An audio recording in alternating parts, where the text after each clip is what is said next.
In The Binding of Isaac, there are a few different ways you can play. You can do a classic run on normal or hard, you can also do one of the many challenge runs, or you can try Greed Mode. Greed Mode is a custom run that is completely different to other game modes.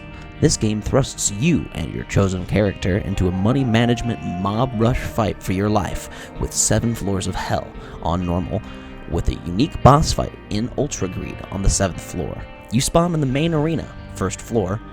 Each floor has 6 visible rooms, 2 item rooms, a curse room, which I avoid like the plague because I suck and I need as much health as I can get, the main arena, a custom shop, and the exit room. The item room with a silver frame is always unlocked, so enter this room with reckless abandon. Maybe not too reckless, but... The brother to the silver item room is the gold item room, and like a typical item room in a classic run, it requires a key to enter and seize the item inside. Unfortunately, keys are a tough find unless you get lucky and find one on the floor. You'll have to purchase a key from the store. These custom stores will always have 6 items for sale, randomly selected by the game. They could be a few pedestal items, a trinket or 2, and pretty much any pickup your little heart can possibly desire. But what's this? You have no money, you say? Get a real job, you jeer? Well, I don't need a real job. You see, within the main arena, I had ignored the button in the middle of the room until just now. When you step on this button, you will start the first wave of enemies. Enemies will be randomly chosen from the floor you're on's enemy pool, so enemies change per floor. Fight through these waves, and as each new wave starts, you will be rewarded for your survival with pennies. Waves 1 through 3, 5, 6, and 8 drop 1 penny, and waves 4 and 7 drop 3. But hold on, did you just see that? At the end of wave 8, the button transformed into a much more dramatic skull button. This means the next 2 waves are going to be boss waves. Better use this chance to purchase any items you may need from the store. But worry not, for if you manage to make it through these next 2 boss fights, you will be compensated with more money. The first boss wave giving 4 pennies, and the second giving 5. That means you get a total of 27 cents, 18 from the mob waves and 9 from the boss waves, to purchase anything you need from... Hold up. Did you see? Is that another button? This new button, sporting a shiny new pentagram, is known as the Nightmare Wave button. It is the secret 11th wave, and with the press of that button, you will be engaged in a grueling fight with multiple bosses, or a boss with multiple mobs, and receive absolutely nothing for it. Well, maybe not nothing. If you survive through this additional layer of hell, you will be rewarded with a guaranteed devil deal room. If you decide to shun the devil, for now, because he always weasels his way back, you will be given a guaranteed angel deal room on the 2nd floor. But 3rd floor and onwards will have a 50-50 chance of angel or devil deals, so choose carefully. But it is here, before we get too much further, that I answer a question you probably have on your mind. Why? Why am I doing this to myself? Well, the answer is easy.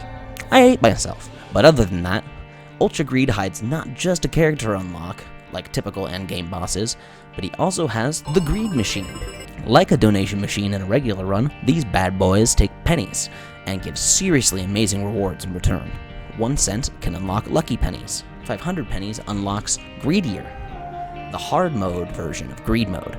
We will talk about that in a little bit. 879 cents unlocks the Holy Mantle as a starting item for the Lost, and a full donation machine, 1,000 cents, unlocks the Keeper as a playable character. So now you fully understand the mission, and you're on the 6th floor, the floor before Ultra Greed. There are no items on this floor, so if you aren't already a powerhouse, hopefully you've saved up enough change to get something good from this last shop, or you can get really lucky in your final angel or devil room, because here comes Ultra Greed. This boss-ass bitch sports a meaty 3,500 health, and it has a plethora of attacks. He can spawn Keeper Heads, charge your character, shoot a Monstro-inspired coin shot, and he can also... gamble? You see, when Ultra Greed spins his eyes, they have a chance to land on one of 3 symbols, and if they match, they all do something.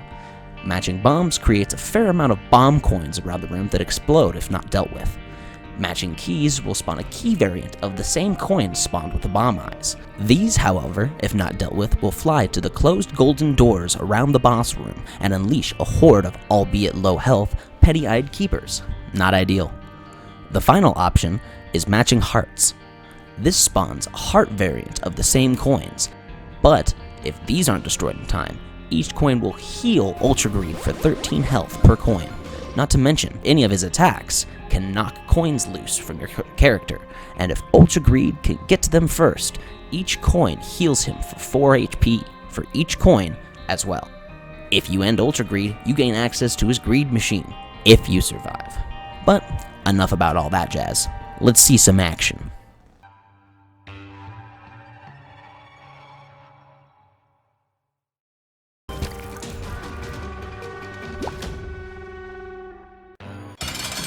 Lemon Party.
There's one more but though. I know what you're saying. After all that, there's still something else? What could there be? The boss is dead. Well, the real boss is the Greed Machine because it can jam. That's right. The game can just decide to stop you from putting money into the Greed Machine after your long, hard fight. But this is where Greedier comes into play. That's going to have to be enough for this video though. We'll have to discuss the differences in Greedier mode a different time when we unlock the Keeper. For now, I hope you all enjoyed the video. Like and subscribe and all that jazz, and I'll see you next time.